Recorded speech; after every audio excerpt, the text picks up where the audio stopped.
Good morning. ઇવોલ્યુશનની અંદર આજે આપણે જોશું હાર્ડી વેઇનબર્ગ સિદ્ધાંતની અંદર સૂત્ર જે છે ઇમ્પોર્ટન્ટ છે, એમસીક્યુમાં ઘણી વખત પૂછાય છે, વેલ્યુઝ આપેલી હોય તો એ આપણે શીખીશું. કે હાર્ડી વેઇનબર્ગ સિદ્ધાંતની સ્પષ્ટ સમજૂતી આપણને જનીન સેતુ અને જનીન આવૃત્તિના જ્ઞાનના આધારે મળશે. જનીન સેતુ અને જનીન આવૃત્તિ. હવે જનીન સેતુ અને જનીન આવૃત્તિ શું છે એ પણ સમજીએ આપણે. તો શરૂઆત કરીએ હાર્ડી વેઇનબર્ગ સિદ્ધાંત. આપેલ વસ્તીમાં જનીનના વૈકલ્પિક સ્વરૂપો કે જનીન સ્થાનની આવૃત્તિ શોધી શકાય છે. આ આવૃત્તિઓ લગભગ સ્થાયી અને પેઢીઓ સુધી પણ સ્થિર જળવાઈ રહે છે. હાર્ડી વેઇનબર્ગ સિદ્ધાંત બીજગણિતીય સૂત્રના ઉપયોગથી જાણી શકાય છે. આ સિદ્ધાંત કહે છે કે વસ્તીમાં વૈકલ્પિક કારકોની આવૃત્તિ કેવી રહે છે? સ્થિર રહે છે અને પેઢી દર પેઢી સુધી અચળ જળવાઈ રહે છે. જનીન સેતુ શું કીધું છે? વસ્તીના કુલ જનીનો અને તેના વૈકલ્પિક કારકો અચળ રહે તેને જનીનિક સંતુલન કહે છે. હવે આ સમજીએ. હવે જનીન સેતુ શું છે? તો મેન્ડેલિયન વસ્તીમાં હાજર જનીનોનો કુલ સરવાળો ને જનીન સેતુ કહેવાય. બરાબર છે ને? જનીન આવૃત્તિ શું છે? જનીન સેતુમાં અથવા વસ્તીમાં રહેલ જનીન પ્રમાણને જનીન આવૃત્તિ કહે છે. જોયું શું કીધું છે? જનીન પ્રમાણને જનીન આવૃત્તિ અને જનીનોનો કુલ સરવાળો એટલે જનીન સેતુ. ગુચવાતાની જીન પુલ જનીન સેતુ. વસ્તીના કુલ જનીનો અને તેના વૈકલ્પિક કારકો. બધા જ વૈકલ્પિક કારકોની આવૃત્તિઓના સરવાળાને વ્યક્તિગત આવૃત્તિઓ જેમ કે ઉદાહરણ તરીકે પી અને ક્યુ નામ આપવામાં આવે તો દ્વિકીયમાં પી અને ક્યુ વૈકલ્પિક કારક એ અને વૈકલ્પિક કારક સ્મોલ એની આવૃત્તિ દર્શાવે છે. એટલે પી અને ક્યુ જે છે એ. વસ્તીમાં એ વ્યક્તિગત સજીવોની આવૃત્તિ સામાન્યતઃ p² થવાની. અને અન્ય રીતે પણ રજૂ કરી શકાય, જે સૂત્ર દ્વારા સમજાવેલું છે કે p² જો હોય સ્મોલ એ એટલે q² તો કેપિટલ એ અને સ્મોલ એ શું થવાનું? 2pq તરીકે દર્શાવી શકાય. જે સૂત્ર દ્વારા સમજાવેલું છે સામાન્ય આવૃત્તિનું સામાન્ય સૂત્ર દ્વારા. કેવી રીતે તે આપણે જોઈએ. ચાલો. સંભાવના કીધેલી છે. જેમ કે એ ને આપણે શું દર્શાવેલું છે? એ તરીકે અહીં p. બરાબર છે? એ માટે શું કીધેલું છે? p². તો એવી રીતે સ્મોલ એ હશે તો શું હશે? q². તો અહીં એ સ્મોલ એ તો એના માટે શું થવાનું? એ જે એ સ્મોલ એ છે તો 2pq. હવે કેવી રીતે તે જોવાના છે? જે પેલું સૂત્ર તમે મેથ્સમાં જાણો જ છો. p² + 2pq + q² = 1. દ્વિપદીનું સૂત્ર જે છે p + q² નું p + q² નું. ઓકે. તો આ જે છે એ દ્વિપદીનું સૂત્રનું દર્શાવેલું છે. હવે આ જે સૂત્રનો છે સૈદ્ધાંતિક પ્રયોજન જોઈએ અથવા તો કેવી રીતે આ સૂત્રને આ રીતે સમજાવ્યું છે એ જો સમજવું હોય તો વસ્તીમાં શું કીધેલું છે? હવે સમજો કે વસ્તીમાં એ જનીન આવૃત્તિ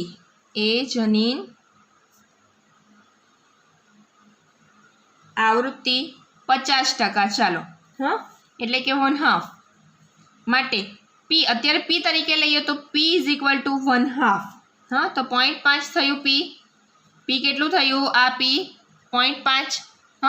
એ જ રીતે જો વસ્તીમાં સ્મોલ એની વાત કરીએ. સ્મોલ એ જનીન આવૃત્તિ જનીન આવૃત્તિ જે 50% હોય તો એ પણ 1/2. તો અહીં q લઈએ તો q = 1/2 એટલે 0.5. તો q કેટલું? 0.5. જો એને સૂત્રમાં એપ્લાય કરીએ આ રીતે p + q² = p² + 2pq. આ તો સૂત્ર તમને ખબર જ છે, બહુ ઘણા વખતથી શીખતા આવેલા છો. તો આમાં આપણે કિંમત મૂકીએ 0.5 આ બધું ટેક્સમાં નથી પણ એટલા માટે સમજાવું છું. આમાંથી એમસીક્યુ નીકળે છે ત્યારે તમે ગૂંચવાઓ નહીં. ઘણી બધી રેફરન્સમાં જોવા મળશે તમને. તો એ બહારનું નહીં કહેવાશે. સૂત્ર આપેલું છે એટલે સૂત્રને આધારે કિંમત આપી દીધેલી હોય અને તમને કંઈ પણ પૂછેલું હોય તો ધ્યાનમાં રહેવું જોઈએ. ઓકે. તો આ p² છે. અહીં p આપણે જોયું શું છે? 0.5. તો આપણે 0.5 કિંમત મૂકી દેવાની. પ્લસ 2 p કેટલું છે? તો 0.5. q કેટલું છે? તો 0.5.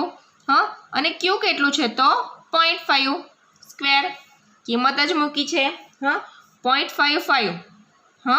કેટલી થવાનું 0.5 ઇન્ટુ 0.5 0.25 પ્લસ અહીં કેટલું થવાનું 0.25 ઇન્ટુ 2 એટલે કેટલું થવાનું 0.5 પ્લસ આ પણ કેટલું થવાનું 0.25 ખ્યાલ આવે છે તમને લોકોને એટલે આ 25%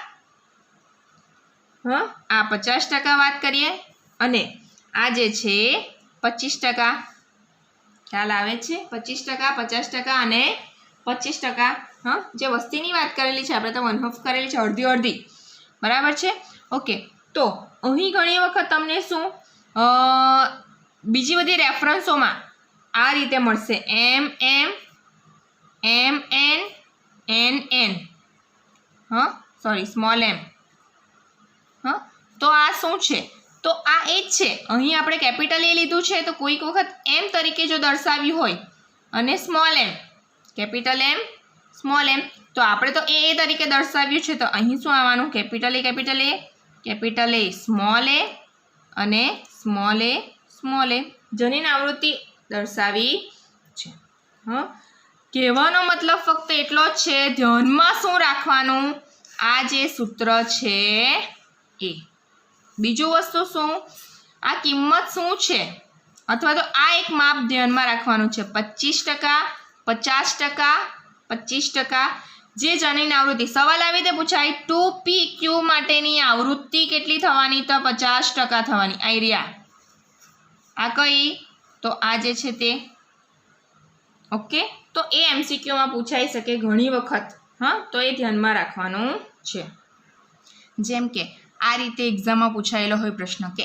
એક્સ જનીનની આવૃત્તિ is equal to m is equal to 80% Y જનીનની આવૃત્તિ n ઇઝ ઇક્વલ ટુ 20% તો એક્સ વાય જનીન આવૃત્તિ અને એક્સ એક્સ જનીન આવૃત્તિ ખાલી જગ્યા થશે બરાબર તો અહીં આપણે m કેટલા છે 80% ઓકે તો આપણે 0.8 પી તરીકે લઈએ અત્યારે આપણે પીથી શીખ્યા છે એટલે પણ m જે એક્સ છે સોરી આપણે અત્યારે પીથી શીખ્યા છે પણ એને આપણે એક્સ તરીકે લઈએ બરાબર છે અને જે સ્મોલ n કેટલી આવૃત્તિ છે 20% જે 0.2 ઓકે જે n છે જે આપણે શું ક્યુ તરીકે શીખ્યા હતા પણ અહીં શું છે વાય તો સૂત્ર અહીં કેવું બનશે x plus y whole square is equal to x સ્ક્વેર plus 2xy plus y square okay આ રીતે જ બનવાનું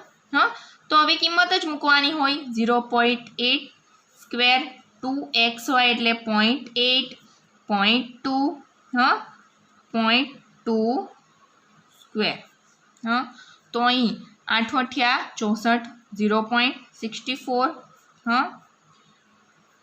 32 થવાના 0.32 અહીં અને અહીં 0.4 બરાબર છે તો આ એમ જ લખું છું કાઉન્સમાં નથી લખતી 0.64 તો અહીં આવું કહી શકાય આપણે કે 64% એક્સ થશે એક્સ વાય જે છે એ કેટલો થવાનો એક્સ વાય જે છે એ 32% થવાનો અને વાય સ્ક્વેર જે છે એ કેટલું થવાનું 4% બરાબર છે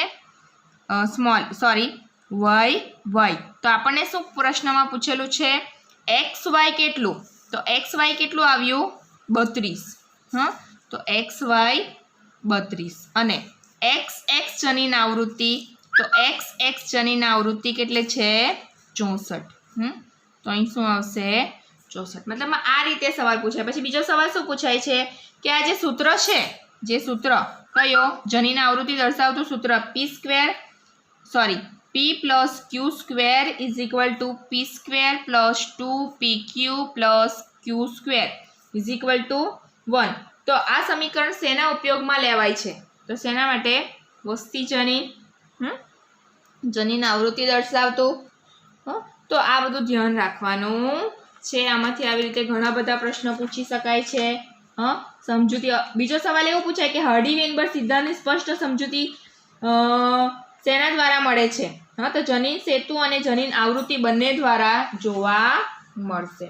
ઓકે, તો આ બધી બાબતો ખાસ ધ્યાનમાં રાખવાની છે.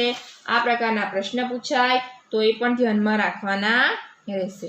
હા, તો આ જ ટોપિક જે છે એમાં આટલું જ મેઇન હતું. સૂત્ર શું છે ઘણી વખત, હા, તો એ ધ્યાનમાં રાખવાનું રહેશે. એના આધારે જે ચાર્ટ દર્શાવેલા છે ટેક્સ્ટ બુકમાં, તો એ જોઈએ આપણે. ચાર્ટમાં આલેખ બતાવ્યા છે, જો હા, એ આલેખ છે સ્થિર દર્શાવે છે, દિશા સૂચક છે બી જે છે, અને ત્રીજું જે છે એ વિક્ષેપક લક્ષણો પર પ્રાકૃતિક પસંદગી પ્રક્રિયાનું રેખાંકિત નિરૂપણ દર્શાવે છે. આ જે આલેખો શેના છે, તો જનનિક વિચલનને કારણે થતી જે ભિન્નતાની જે પેઢીઓમાં વૈકલ્પિક કારકોની આવૃત્તિમાં જે ફેરફાર છે દર્શાવે છે. જે ટોપિકનો લાસ્ટ પેરેગ્રાફ છે તે એ પેરેગ્રાફ રીડ કરી નાખીએ, પછી આપણે આના વિશે શીખીએ. આ ચાર્ટ જોઈએ, પહેલાં એ પેરેગ્રાફ રીડ કરી નાખીશું. ઓકે, તો આગળ રીડ કરીએ. હાર્ડી વેઇનબર્ગ સિદ્ધાંત જે સૂત્ર જોયું તેમાં જ આગળ વાત કરીએ કે માપવામાં આવતી આવૃત્તિ અપેક્ષિત મૂલ્યની ભિન્ન હોય તો આ જુદાપણું ઉદ્વિકાસીય ફેરફારની વ્યાપકતા દર્શાવે છે. જનીન સંતુલનમાં અથવા હાર્ડી વેઇનબર્ગ સમતુલામાં ખલેલ એટલે કે એક વસ્તીમાં વૈકલ્પિક કારકોની આવૃત્તિમાં ફેરફારના પરિણામ સ્વરૂપ ઉદ્વિકાસ થાય છે, તેનું અર્થઘટન કરાયું છે. એટલે કે આ રીતે ઉદ્વિકાસ જોવા મળે છે, હા, એ દર્શાવે છે. એટલે કે શું, વૈકલ્પિક કારકો ઉમેરાય પણ છે કે ગુમાવાય પણ છે, નવા જનીન વૈકલ્પિક કારકો. હા, તો આવું જનીન સ્થળાંતરણ ઘણી વખત થાય તો જનીન પ્રવાહ સર્જાય છે. જનીન પ્રવાહ શું છે? હા, હવે આ જે જનીન પ્રવાહ શું છે એની વાત કરીએ તો પ્રાણીઓ સ્થિર નથી, હા, સ્થળાંતરની વૃત્તિ દર્શાવશે. હા, તો જ્યારે પ્રાણીઓ સ્થળાંતર કરે અને અન્ય વસ્તીના સંપર્કમાં આવે ત્યારે તે વસ્તીમાં સાથે રહેનાર સાથે સંવનન કરે છે. તેથી એક વસ્તીના સજીવો બીજા વસ્તીમાં ફેરબદલી પામે છે, એને જીન ફ્લો કહેવાય. એક વસ્તીમાંથી બીજી વસ્તીમાં જતા રહેશે. હા, સમજી લો કે આ વસ્તીમાં રહેતા હોય, અહીંયા હું બતાવું છું સજીવોની સંખ્યા બતાવું છું, જસ્ટ સમજૂતી તમને મળે, તમને ખ્યાલ આવે એ રીતે. હા, એક જગ્યાએથી બીજી જગ્યાએ બીજી વસ્તીમાં સજીવો જશે.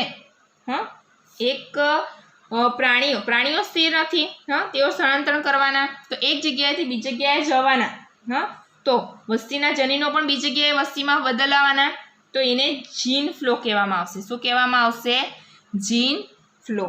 હા, જો વસ્તીને એવા જનીનો ધરાવે કે આગળ અસ્તિત્વમાં ન હતા તો જીન ફ્લોની આ ઘટના જનીનિક ભિન્નતા માટે ખૂબ જ અગત્યની બની જશે. જનીનિક ભિન્નતા થવાના સંભાવના રહેશે. ઓકે, ત્યાર પછી જનીનિક વિચલન શું છે કે જીનેટિક કે જનીનિક ડ્રિફ્ટ શું? હા, તો એ પછીથી જોઈએ. સેથ રાઇટ નામના વૈજ્ઞાનિકે રજૂ કરી હતી, હા, 1931માં. તે ત્યાર પછી આપણે જોઈએ. સૌપ્રથમ આપણે આ જોઈએ. 5 ઘટકો હાર્ડી વેઇનબર્ગ સમતુલાને અસર કરતા તરીકે ઓળખી કાઢવામાં આવેલા છે.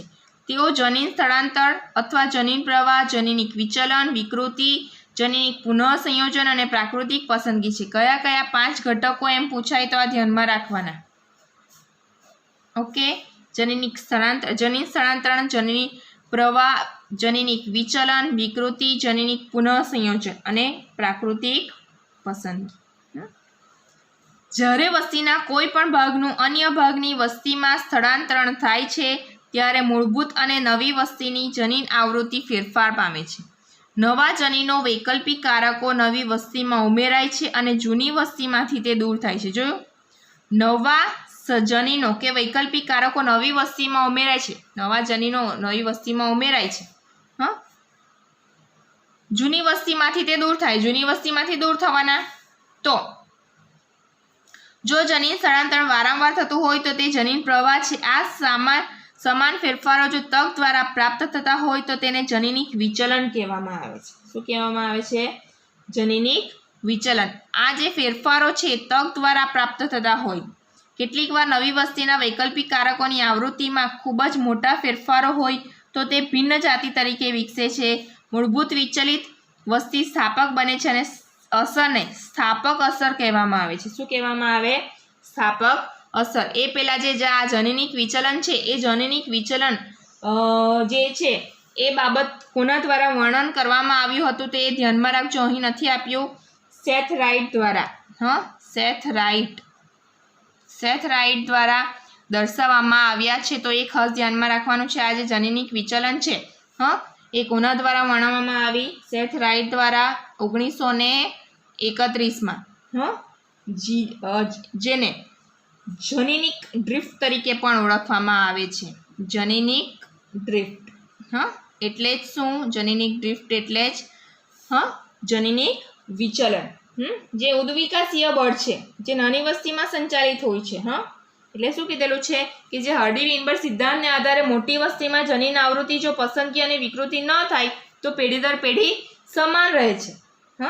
અને નાની વસ્તીમાં જનીન આવૃત્તિના તક દ્વારા સંપૂર્ણ અસ્થિર જોવા મળે તો જનીન આવૃત્તિના આ તક દ્વારા સંપૂર્ણ ફેરફાર થવાનું તો તેને શું કહેવામાં આવે છે? જનીનિક ડ્રિફ્ટ તરીકે ઓળખવામાં આવશે.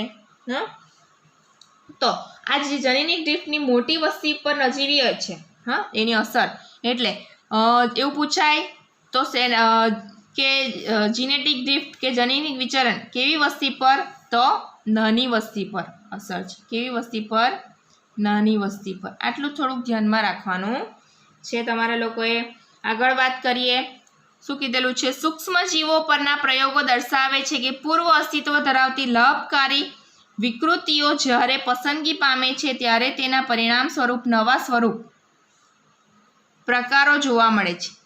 કેટલીક પેઢીઓ પછી તે જાતિ નિર્માણમાં પરિણમે છે. પ્રાકૃતિક પસંદગી એ પ્રક્રિયા છે કે જેમાં વારસાગમન થઈ શકે તેવી ભિન્નતાઓ જીવનને ટકાવી શકે છે અને વધુ પ્રજનનક્ષમ બને છે તથા મોટી સંખ્યામાં સંતતિ પેદા કરે છે.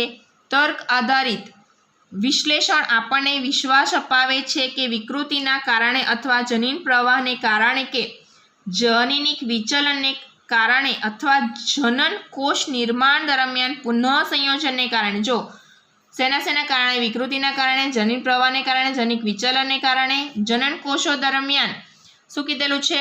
જનન કોષ નિર્માણ દરમિયાન પુનઃ સંયોજનને કારણે જુદી જુદી રીતે ભિન્નતા આવવાની. તો એ ભિન્નતા આવશે ત્યારે જ આગળ જતા ઉદ્વિકાસ જોવા મળશે ને. ઉદ્વિકાસ જો પરિણામ જ છે તો વૈકલ્પિક કારકોની આવૃત્તિના ફેરફારમાં પરિણમે છે.